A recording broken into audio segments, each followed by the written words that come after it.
BC studies circle director గా హరికృష్ణ గారు, తెలంగాణ ప్రభుత్వము గౌరవ రేవంత్ రెడ్డి గారు, ఉప ముఖ్యమంత్రి బట్టి విక్రమార్క గారి ఆలోచన మేరకు రాజీవ్ అభయహస్తంతో గ్రూప్ 1 రాసేటువంటి వాళ్ళకి కానీ సివిల్స్ రాసేటువంటి వాళ్ళకి సంబంధించిన ఇష్యూలో ఆర్థిక సహకారం మాత్రమే అందించకుండా తెలంగాణ రాష్ట్రం నుంచి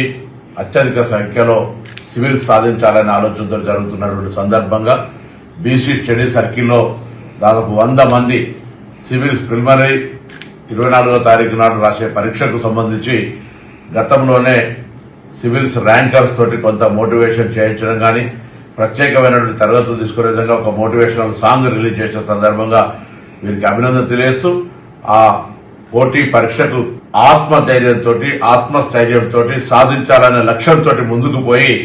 తెలంగాణ రాష్ట్ర భవిష్యత్తుకు సంబంధించి ఒక ఉన్నత అధికారులుగా పొందేటువంటి అవకాశాన్ని